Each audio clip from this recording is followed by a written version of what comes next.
안녕하세요, 아버님. 네, 저희가 이제 심야 식당 앞에 와 있습니다. 음악 소리도 들리고요. 연주도 하시고 그러시네요. 네. 아니, 자, 연주는 누가 하시는 겁니까? 잘 모르겠어요. 저도 어머니가 하고 계시는데 네, 고품격이죠. 예. 그러게요. 너무 좋네요. 자, 우리 예은 아버님, 네. 유경근 집행 현장을 만나고 있는데요. 저희 그 식당으로 같이 가는 거 아니었어요?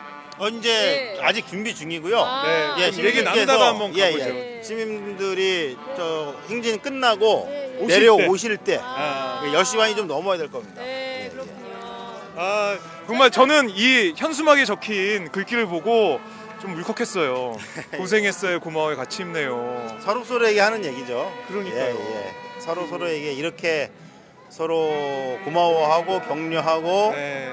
그리고 같이 힘내자고 얘기하는 것 그 자체가 또 우리가 앞으로 나아갈 길을 더 힘있게 만들어주는 원동력이 될 거고요. 네. 이렇게 서로 더 많이 했건 적게 했건 관계없이 이 자리에 함께 있다는 것만으로 서로 격려할 때 네. 그것이 정말 큰 어떤 힘으로 희망으로 좀 더 승화가 될 것 같아요. 네. 그러니까 10번째 촛불 집회입니다. 2016년 마지막 촛불 집회이기도 하고 1,000만 명이 넘는 시민들이 연인원 1,000만 명이 함께했어요. 정말 대단한 숫자인데요. 예. 보시면서 또 소감이나 그런 울컥한 감정이 많이 드셨을 것 같은데 이제 겨우 10번째죠. 끝까지 가는 거죠? 물론 이제 좀 상식적인 어떤 네. 양심을 가진 사람들이었다고 그러면 사실 우리들이 10번씩이나 모일 때까지 이렇게 버티고 있으면 안 되는 거죠, 사실. 그렇죠. 처음 모였을 때 이게 민심이구나, 네. 내가 잘못했고 이게 사실은 상식적인 사람들의 사고 수준인 거죠. 네. 그런데 이 시민들은 이렇게 참 수준이 높고 그런데 예. 어떻게 저토록 저지른 사람들만 저 윗자리에 올라가 있는지 깜짝 참 놀랐어요. 이 대한민국이라는 나라가 참 희한한 나라 같아요. 저 사람들을 보면 정말 살 나라가 아닌데 네. 근데 이 자리에 있는 시민들을 보면 정말 좋은 나라거든요. 시민들이 나와서 결국 만들었죠. 이 1,000만 연인원이긴 하지만 네. 1,000만이 10번의 촛불 집회 동안 모였다는 것은 사실 뭐 전 세계에서도 유례가 없을 거예요. 그러나 네. 유례가 있다 없다 뭐 세계 최초다 아니다 이런 것보다는 네. 그만큼 절실했던 거죠. 그만큼 절실했던 거고 그만큼 내 자식들한테는 맞아요. 예. 이런 나라를 물려주면 안 되겠다는 어른들의 책임감 이런 것을 다시 느끼기 시작을 한 것일 거고요. 네. 그랬기 때문에 지금까지 왔고 그런 것 같습니다. 네. 사실 지금 뭐 특검도 그렇고 헌재에서도 그렇고 세월호 7시간에 대해서 이번엔 꼭 밝혀내겠다 이런 의지를 강하게 보이고 있습니다. 사실 뭐 박근혜 대통령은 기억이 안 난다 그러고 있는데 참 예상을 했어요. 사실 얼마 전에 헌재에서 7시간을 밝혀라. 네, 구체적으로 네. 밝혀라. 시간별로 분 단위로 밝혀라 이렇게 얘기했을 때 또 변호인단이 하겠다고 그랬단 말이에요. 그래서 그 얘기를 듣고 저는 그래요. 무슨 결과를 가져오나 한번 보자. 사실 충분히 예상이 됐었는데 네. 근데 예상을 전혀 벗어나지 못해요. 잘 기억을 못한다. 지금 뭐 다시 열심히 기억을 떠올리고 있다 이러는데 이게 참 그런 말이 통할 거로 생각을 한 건지 도대체 이게 박근혜의 머리에서 나온 얘기인지 그 미련한 변호인들 머리에서 나온 건지도 궁금하고요. 네. 참 저렇게 말도 안 되는 사람들이 모여서 이 나라를 지난 4년 동안 축내왔다는 게 참 한탄스럽고 네. 참 창피한 노릇 아닙니까? 네. 장윤성 기자 상당히 가족들과 인터뷰도 하시면서 눈물도 많이 보이시고 가슴 아파하셨고 작년에는 동거차도 다녀오시고 하셨는데요. 참 이 심야 식당 네. 참 오시니까 감회가 네. 또 새로울 것 같아요. 저는 네. 그 대한민국의 그 어떤 가족들보다 세월호 가족이 위대하다고 생각을 합니다. 네. 저는 이렇게 못 살 것 같아요. 정말 우라가 터져서 뭐 좀 네. 제가 보기에는 이 세월호 가족들 심정이라면 막 청와대도 막 부시고 막 불 지르고 그게 정상이에요. 근데 와 굉장히 냉정하게 정말 냉철하게 싸우셨습니다. 지난 2년간 저는 정말 놀라운 투쟁을 해오셨다고 생각하고요. 그것은 진짜 믿기 힘든 정도의 아주 놀라운 수준이다. 전 세계에 이렇게 조직적으로, 이렇게 민주적으로, 이렇게 참아가면서 이렇게 꾹꾹 우라가 터질 때마다 꾹꾹 눌러가면서 이렇게 싸워 오시는 분들이 없었다. 이런 평가를 우선 좀 해드리고 싶고요. 그럼에도 불구하고 여전히 도발하는 사람들이 있어요. 이렇게 참고 싸우고 있는데 엊그제 보니까 또 뭐 이상한 소리를 올린 사람이 있어요. 누구 찾으셨습니까? 초이? 네, SNS에 올리셨는데 연락은 왔습니다. 예. 뭐 하는 분이에요? 근데 아직 신원을 밝히질 않고 있어서 네. 메시지를 보냈는데 뭐 만나고 싶다는 얘기는 왔는데 네. 일단 신원부터 밝히는 게 이해 아니냐. 그렇죠. 그랬는데 그 다음엔 답이 없네요. 뭐 곧 연락이 올 거라고 보는데 좀 안타까운 것은 사실 누군지는 모릅니다. 정말 모르는데 그 내용이라든가 또는 이제 다른 포스팅 같은 것들을 제가 좀 밤새 쭉 훑어봤는데 네. 뭐 그러지 않기를 바라지만 제가 아는 분일지도 모르겠어요. 저희 가족들하고 아는 분일지도 모르겠어요. 그런 느낌이 좀 와요. 근데 이제 그러지 않기를 바라는데 네. 아니 가족들과 함께했던 분이 왜 그런 글을 올리셨을까요? 글쎄요, 뭘 오해를 했든가 네. 아니면 어서 이제 이상한 얘기를 들었는데 그게 좀 이렇게 좀 여과 없이 그냥 받아들였던가 그런 것 같은데 네. 근데 이런 경우가 사실은 저희들은 많이 힘들어요. 그러니까 예를 들면 뭐 일베나 네. 아니면 진짜 무슨 뭐 이렇게 전문적으로 댓글을 다는 사람들, 국정원이다. 예, 뭐 이런 사람들이 한 거면 이제 지금은 사실 별거 아니에요. 그냥 뭐 하도 그런 거 많이 봐서. 그런데 이제 정말로 제가 추측한 것처럼 그런 분들 중에 한 분이라고 그러면 이런 경우엔 저희가 좀 많이 아프죠. 많이 아프죠. 그래서 그걸 처음 발견한 주변의 사람들이 당장 고소해야 된다, 고발해야 된다 얘기했는데 이제 제가 안 했던 이유가 좀 그럴 가능성이 있는 것 같아서 그래서 그런 분이라고 그러면 사실 좀 대화하면서 이제 풀 수도 있을 것 같고 오해를 풀 수 있을 것 같고 그래서 좀 이제 기다리고 차분하게 기다린 건데 아직 뚜렷하게 나타나진 않으셔서 네. 뭐 그런 상황입니다. 네. 아 그렇군요. 근데 저는 그 세월호 가족들은 왜 이렇게 마음이 넉넉해요? 그러지 않죠. 어떻게 네. 그러겠어요. 근데 그러니까 이제 이걸 어떻게 설명을 해야 될지 잘 모르겠어요. 왜냐하면 그렇다고 저희하고 똑같은 입장을 대보시면 압니다. 이럴 수는 없잖아요. 또 그런 분들 생기지 말라고 지금 저희들이 이러고 있는 거니까. 그러니까 이게 그냥 그래야 될 것 같아요. 저희들이 그래야. 그러니까 저희들의 목적은 자식을 잃은 엄마 아빠들의 한풀이를 하는 게 목적이 아니거든요. 내 한풀이 예인이 아빠로서의 한풀이를 하고 싶었다고 그러면 이렇게 하겠습니까? 막말로 누가 하나 딱 찍어서 붙들고 물속으로 들어갔죠. 예. 그런데 그게 과연 예인이를 위한 일일까? 그게 과연 우리 아이들 희생자들을 위한 일일까? 희생자들의 명예를 회복하고 그들의 죽음을 의미 있게 만드는 게 과연 무엇일까를 이제 항상 고민을 하는 거죠. 그러기 때문에 매일 수십 번씩 갈등이 와요.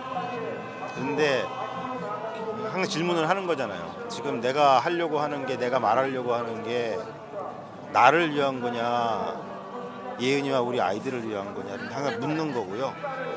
물론 항상 답이 나오진 않아요. 항상 헷갈리고 자신 없고 그런데 하여튼 그렇게 하려고 가족들이 마음 먹고 있으니까 그래서 여기까지 온 것 같고, 그러나 뭐니 해도 잘 아시겠지만 오늘 저희가 특별히 이 통인동 시장에 계신 분들, 그다음에 시민 여러분들과 함께 이렇게 심야식당이라는 이름으로 4,160그릇의 소박한 밥상을 차리는 것도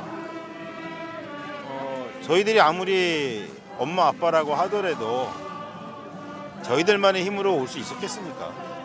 돌이켜보면 불가능한 거예요, 그것도. 아무리 엄마 아빠더라도. 그런데 저희 엄마 아빠들이 항상 흔들릴 때마다 포기하지 않도록 붙잡아 주신 분들이 바로 시민들이죠. 우리와 함께 하시는 그분들이 항상 와서 격려하고 어떤 때는 와서 따끔하게 한마디도 하시며, 그래서 정신 차리게 만들고, 이제 이런 것들이 합쳐졌기 때문에 지금까지 올 수 있어서 그래서 오늘 이런 자리를 마련을 했어요. 사실 이런 심야 식당을 준비는 했지만 사실 저희 가족들이 한 건 솔직히 별로 없어요. 별로 그래요? 없고 다 시민분들, 또 통인시장의 상인분들, 도와주신 분들, 솔직히 정말 많은 분들이 도와주셨거든요. 그러니까 지난 2년 8개월 동안 걸어온 길과 똑같은 거예요. 저희들은 그냥 조금 움직인 건데, 네. 근데 그걸 보고 함께 하시는 분들이 확 달려들어가지고 함께 하시니까 이렇게 되는 거거든요.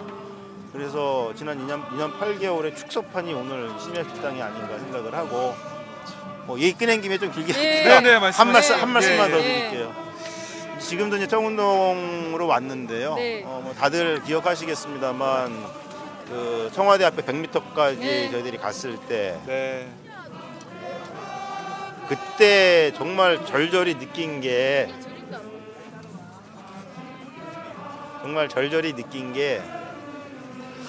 우리끼리 올라오고 그랬을 때는 정말 못 왔었는데 야, 시민들이 함께 오니까 여기까지 올 수 있구나. 그리고 그 시민들의 힘으로 아무도 예상 못했던, 불과 한두 달 전에도 예상 못했던 맞아요. 박근혜를 국회에서도 탄핵은 안 하겠다고 처음부터 그랬는데 맞아요. 결국엔 이 국민의힘으로 탄핵을 하게 됐고요. 이제 헌재도 이 국민의 뜻을 저버리지 못할 거라고 분명히 확신을 하는데, 네. 이제 그걸 보면서 저희 가족들이 느낀 건 이제 세월호 진실을 찾고 이제 안전한 사회를 만드는 그 일은 결국 전적으로 국민에게 달려 있구나, 국민의 힘에 달려 있구나. 그 힘을 전적으로 우리가 믿고 의지하면 반드시 해내겠구나, 이런 확신을 이번에 얻은 거예요. 네. 그래서 가족들이 이 촛불 10차례 하는 동안 한 번도 빠지지 않고 네. 다 나왔었고, 나왔다 가면 몸은 힘들지만 또 돌아갈 때는 웃거든요. 네. 힘을 얻고 이 힘으로 아마 2017년에는 정말 좋은 일들이 계속 일어나지 않을까 생각합니다. 탄핵을 좀 당길 수 있다는 얘기가 나옵니다. 그러니까 그 일주일에 2번씩 다음 주부터 이제 심리를 해서 1월 달에만 8번을 하게 돼요. 근데 물론 이제 그 설 연휴가 12월 26일 시작되기 때문에 6번 하고 또 이제 연장될 수 있는데, 노무현 전 대통령 탄핵하고 비교하면 더 빨리 심리가 상당히, 물론 이제 사실관계 다툴 게 많다고 하니까 그렇긴 한데, 누가 보더라도 너무 뻔한 이런 사실관계를 다퉈야 되는 이런 상황인데, 헌재도 저희 정도 수준이 되실 거 아니겠어요? 네. 그러면은 탄핵이 굉장히 빨리 될 수도 있겠다. 탄핵 이후에 우리 가족분들은 어떤 계획이 있을까요? 일단 좀 신속하게 한다고 그러니까 반가운데, 솔직히 하고 싶은 얘기는 뭐냐면, 우리가 뭐 헌법재판소 재판관들 야근 수당 줄 테니까 일주일에 2번이 아니고 일주일에 7번씩 좀 해라. 우리가 야근 수당 주고 도시락 사다 주고 가서 안마도 해드리고 할 때 이렇게 얘기하고 싶은데요. 어쨌든 좀 적극적으로 나서는 것 같아서 좀 다행이라고 생각을 하고, 결과도 역시 예상과 좀 벗어나지 않을 거라 기대를 합니다. 네. 탄핵 이후에, 헌재가 인용한 이후에 저희들은 여전히 지금까지 걸어왔던 길을 더 힘있게 걸어가야죠. 지금까지는 꽉 막힌 그 벽을 향해서 돌진을 했던 거라면, 이제는 이제 그 문틈이 조금 열렸으니까 네. 그 빛을 바라보고 조금 더 이제 희망을 안고 이전보다는 조금 더 힘있게, 그리고 조금 더 즐겁게 시민들과 함께 더 속도를 내서 좀 갈 수 있을 것 같아요. 저희들 지금 이미 알려진 대로 국회에서는 이제 진상규명특별법이 이제 신속 처리 안건으로 지정이 됐고, 그에 따라서 적어도 내년 말에는 특조위가 다시 구성이 될 거고, 그것도 첫 번째 특조위보다 훨씬 더 강력한 특조위가 만들어질 거고요. 그리고 이제 탄핵 이후에 또 대선 이후에 전국이 어떻게 변할지 모르겠습니다만, 지금 사실은 딱 10석이거든요. 네. 야당과 무소속 딱 171석이고, 이제 9명만 더 도장을 찍어주면 180명이고, 이러면 사실 내년 11월까지 기다릴 거 없이 바로 본회의에 또 상정을 할 수가 있는 거란 말이죠. 그래서 이제 그런 것도 좀 계속 쫓아다니면서 도장 찍어달라고 좀 쪼를 생각이고요. 예, 그리고 어쨌든 그 특조위가 만들어질 때까지 또 아무래도 공백이 있기 때문에 네. 지금 예정으로 정부의 설명에 따르면 이제 2017년 봄 중에 한 4월 경에는 이제 인양을 할 수 있다고 하는데 네. 사실 그동안 해수부가 해온 모습을 보면 그것도 과연 믿어야 될지 모르겠습니다만 그러니까요. 그러나 저희들은 4월이 아니라 그 전에라도 돼야 된다고 보는데 어쨌든 뭐 정부 말이 이번에 지켜진다고 가정하면 이제 2017년 4월에는 배가 세월호가 물 위로 올라오고 미습자를 찾게 되는데 이제 그때 특조위가 없단 말이에요. 그러니까요. 그러면 이제 미습자를 수습하고 또 선체를 조사하는데 저희 가족들이나 특조위가 뭘 할 수가 없어요. 그래서 이제 그 대안도 지금 하루빨리 네. 지금 마련을 좀 시급하게 해야 되고요. 또 그런 일들을 더 힘있게 하기 위해서 지금 세월호 참사 국민조사위원회를 준비하고 있습니다. 이제 1월 7일 날 다음 주 토요일입니다. 일주일 뒤에 1월 7일 날 세월호 참사 1000일 추모 촛불 집회를 광화문에서 제11차 퇴진 행동과 함께 이제 하게 됩니다. 이제 그 자리에서 저희들이 국민조사위원회 출범을 선언을 할 겁니다. 이제 그러고 나면 이제 9일 날 헌재에다가 박근혜의 7시간이 왜 탄핵 사유로 인용돼야 하는지를 저희들이 그 의견서를 전달하는 것을 시작으로 네. 이제 국민조사위원회 활동이 본격적으로 시작이 될 겁니다. 이 국민조사위원회가 인양과 또 인양 후에 미수자 수습과 선체 조사 네. 그리고 제2기 특조위가 만들 때까지 추가적인 진상 조사 그리고 그 결과를 이 특조위에 전달해서 네. 특조위가 구성되는 순간부터 바로 본격적인 조사 활동을 시작할 수 있도록 그렇게 준비를 하려고 하고 있습니다. 예, 참 이제 1월 9일이면 1000일이 되는데요. 지금까지 지치지 않고 함께 시민들과 함께 쌓아오신 가족 여러분들 정말 고생하셨고요. 이 말을 해드리고 싶습니다. 고생하셨고요. 정말 고맙고요. 함께 끝까지 갔으면 네. 좋겠습니다. 하루야채 주세요. 저 이거 하나 샀는데 유기농 야채가 14가지? 빛이 내린다. 14가지 유기농 야채 이거 뿐일걸. 14가지 유기농 야채 하루야채